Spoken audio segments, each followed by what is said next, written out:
কাটা কৰাৰ কাৰণে আমাৰ ক্লাষ্টাৰবিলাক বনাই দিয়া হৈছে। অহা 5টা বছৰত 1 লাখ মহিলাসকলক টাৰ্গেট কৰি আমি হেণ্ডলুম ক্লাষ্টাৰ বনাবলৈ গৈ আছো।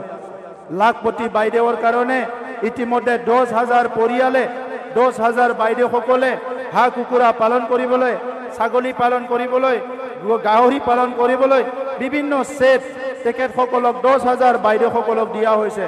অহা 5 বছৰত আৰু 1 লাখ বাইদেউসকলক লাখপতি দিদিৰ কাৰণে আমি সহায় কৰা হ'ব, যাতে তেখেতসকলৰ উপাৰ্জন প্ৰত্যেক বছৰে প্ৰত্যেক মাহে 3,000তকৈ অধিক উপাৰ্জন হ'ব পাৰে। UPPL চৰকাৰ অহাৰ পৰা আমাৰ ছাত্ৰ ছাত্ৰীসকলৰ কাৰণে বিশেষ কাম কৰা হৈছে। 25 বছৰ 30 বছৰ স্কুলবিলাক কোনো চোৱা নাছিলে, মেৰামতি কৰা নাছিলে। যিবিলাক স্কুলত বৰষুণ পৰি আছিলে, যিবিলাক স্কুলত ক্লাছ কৰিব পৰা নাছিলে, প্ৰায় 1,800 স্কুল আমি এতিয়া ঠিক কৰিলো। আমি নতুন স্কুলো বনাইছো, মেৰামতিও কৰিছো।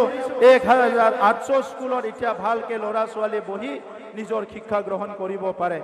ৰাস্তা ঘাটৰ অৱস্থা বেয়া, প্ৰায় 4,800 কিলোমিটাৰ আমাৰ ৰাস্তা বনাব লাগে। আমাৰ হাতত ইমান ফাণ্ড নাছিলে, তথাপিতো 4টা বছৰত আমি 1800 কিলোমিটাৰ ৰাস্তা আৰু দলং বনাবলৈ সক্ষম হৈছো। আজি শান্তি ঘূৰি আহিল। এটা সময়ত বড়োলেণ্ডত হত্যা, হিংসা, মানুহ কিডনাপ চলি আছিলে। এই 5টা বছৰত না এটা ঘৰ জ্বলিছে, না এজন মানুহ কিডনেপ হৈছে, না কাকবা ধন দাবী কৰিছে।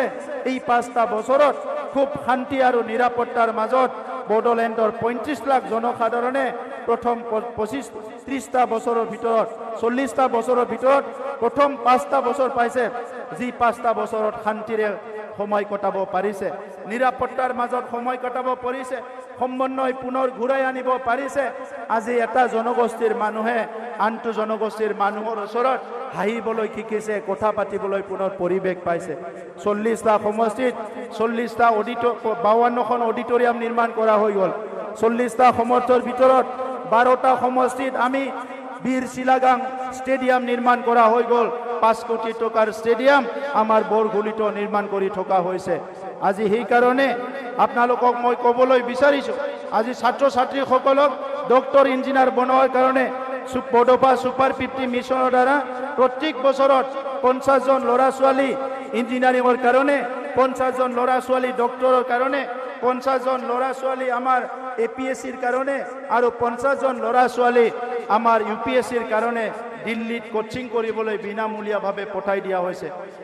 এই ক্ষেত্ৰত আজি বড়ো ল'ৰা ছোৱালী আছে, মাইনৰিটি ল'ৰা ছোৱালী আছে, বঙালী ল'ৰা ছোৱালী আছে, সব জনগোষ্ঠীৰে ল'ৰা ছোৱালী আছে।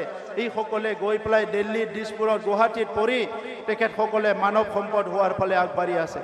আগ্ৰামা মহিলাৰী ডাঙৰীয়াই আমাৰ চৰকাৰখনক মেলা আৰু খেলা পাতা চৰকাৰ বুলি সিদিনা কৈছে। মই সেইটো একচেপ্ট কৰিছোঁ, কিন্তু আগ্ৰামা মহিলাৰীৰ দিনত মেলা কি মেলা হৈছিলে? মদ ভাং জোৱাৰ মেলা হৈছিলে। আমাৰ সময়ত জ্ঞানৰ মেলা হৈছে, সাহিত্যৰ মেলা হৈছে। আমাৰ সময়ত ইণ্টাৰনেশ্যনেল ড্ৰামা ফেষ্টিভেল হৈছে, নাটকৰ মেলা হৈছে। আৰু এই প্ৰত্যেকটো কামটোৱে মানৱ সমাজটো আগুৱাই নিয়াৰ কাৰণে এই মেলাবিলাকে আমাক সহায় কৰিছে। আমাৰ